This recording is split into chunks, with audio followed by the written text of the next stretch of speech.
Hey guys, Corey Correa here. Welcome to Blue Talks, and I hope you enjoy this video.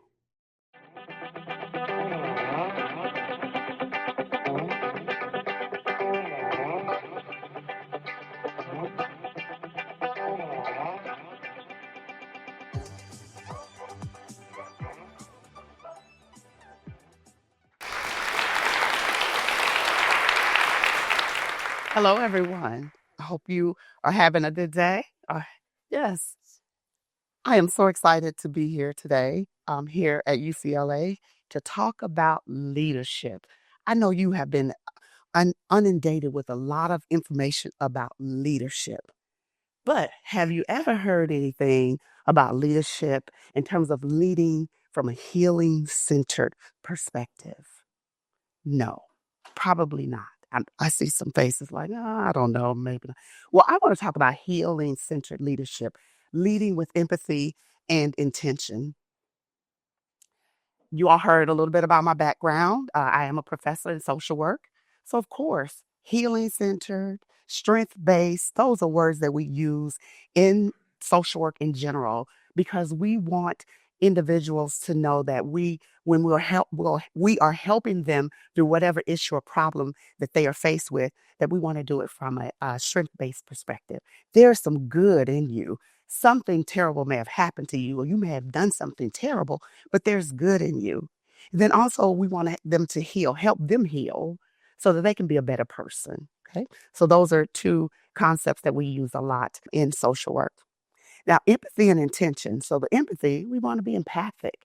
We want to, let individuals know that we understand or we care about them. We do that through our nonverbals of nodding and leaning in. We also do that through, yes, I see. Never telling them that I understand where you're coming from or I've walked in your shoes. Well, we have our own shoes to walk in correctly. So we don't do that, but we really let them know that we understand and that we are there to support them. I honestly believe that leadership isn't about control, it's about connection.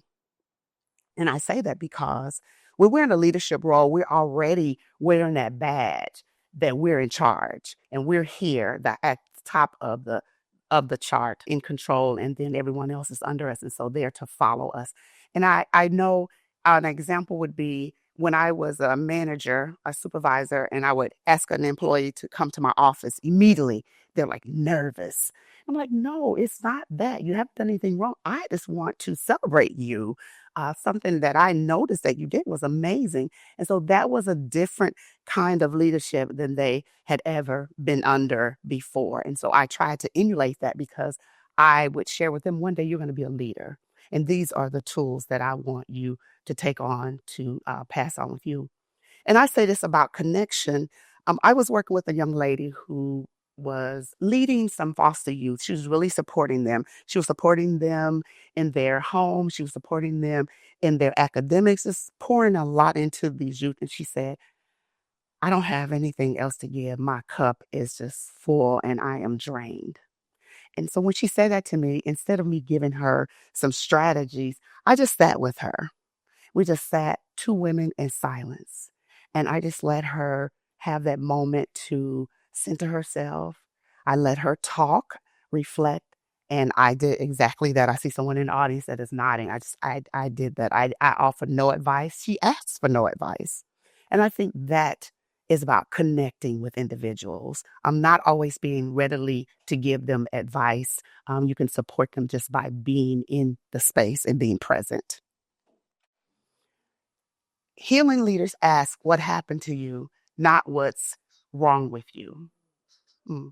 Sometimes employees make mistakes and you do want to reprimand them, but I ask that you step back and find out what happened. Why did this mistake happen? Was it that they're overworked, overtaxed? I'll give an example.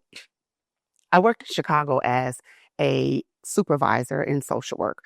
We worked with over 650 families that their children were placed in relative foster care. So their children were placed with someone that they knew. And then I transitioned back to Champaign, Illinois, where I lived about 2 years later as in a supervisory role. And I had this one staff that was just so passive aggressive. Anything that I asked him to do, he would just challenge me on. I'm like, what is really wrong with him? He's about to get fired.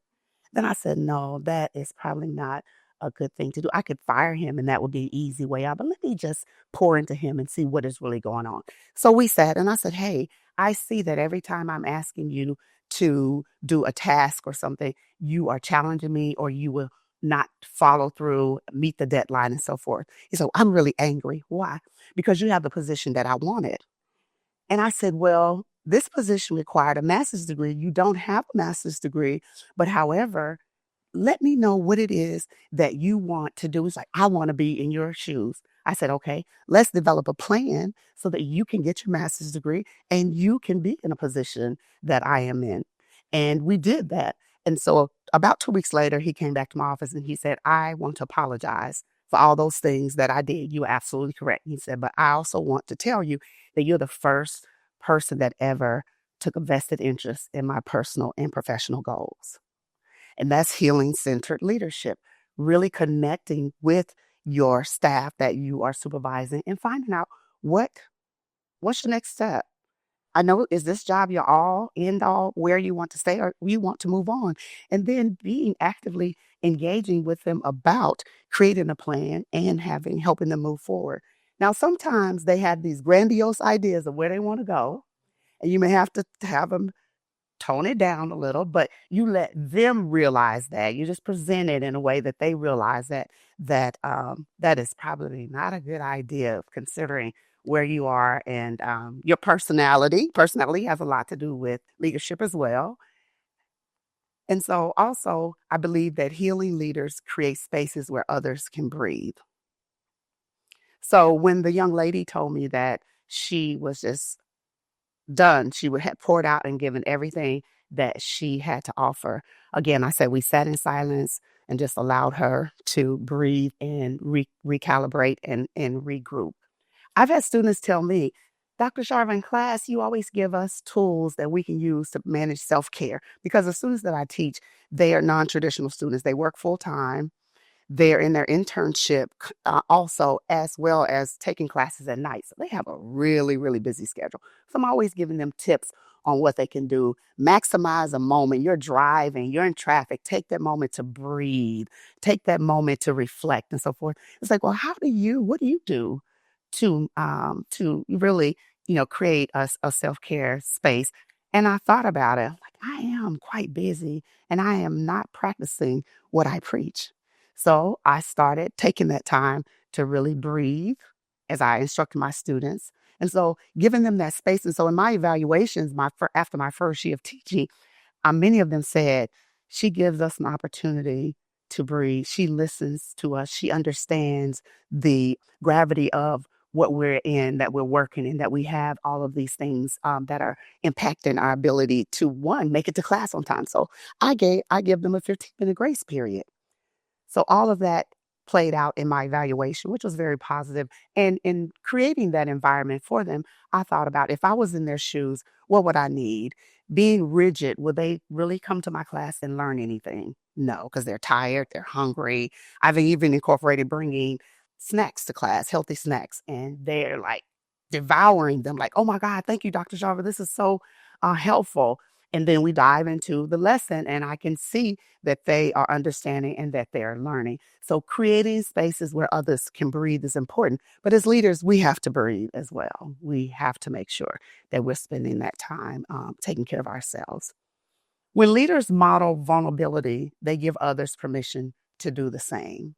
If I make a mistake, I own it. And I don't make excuses. And so I try to model that so that anyone that I am managing, if they make a mistake, I want you to own it and let's see how we can fix it. And what were the parameters that led to the mistake? And is there any way we can change the parameters so that this doesn't happen again? And just being vulnerable. I share a little bit about personal life. Like I tell my students, are those that I'm working with, I have a 6-year-old in my home. I am 50 plus, and we are now caring for a 6-year-old. That's a lot of work.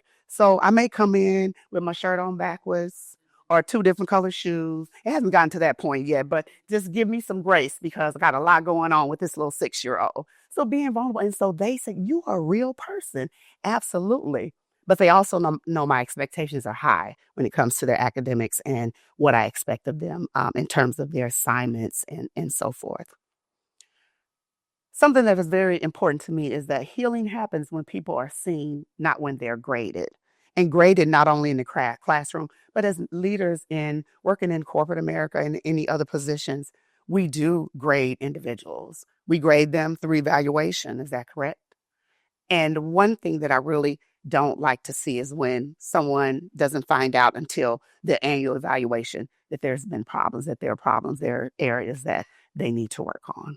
So being seen means meeting with them and coaching them along the way. Intentional leadership is a daily practice. It is so important. It may seem like that's a lot of work, but it's really not. If you practice what you preach, then you're modeling that and you're showing them that leadership is a way that is not only telling them what to do, but also investing in their personal and professional lives. And then to wrap this up, rest isn't quitting, it's recalibrating. And the young lady that said she had no more to pour from her cup, she rested. She came back, she said, you know what? I didn't give up. I rested and I recalibrated. And now I'm ready to jump back in and continue this work. Finally, healing leaders don't just change systems, they change stories. Help your employees rewrite the script. Allow them to share with you things that they're going through and providing support for them through those processes so their stories can change and they can be effective leaders. Okay? So leadership is being present and not being perfect, letting them know you don't have to be perfect. I'm here for you. Let's work on these things together so that you can be the amazing individuals that you are destined to be. Thank you.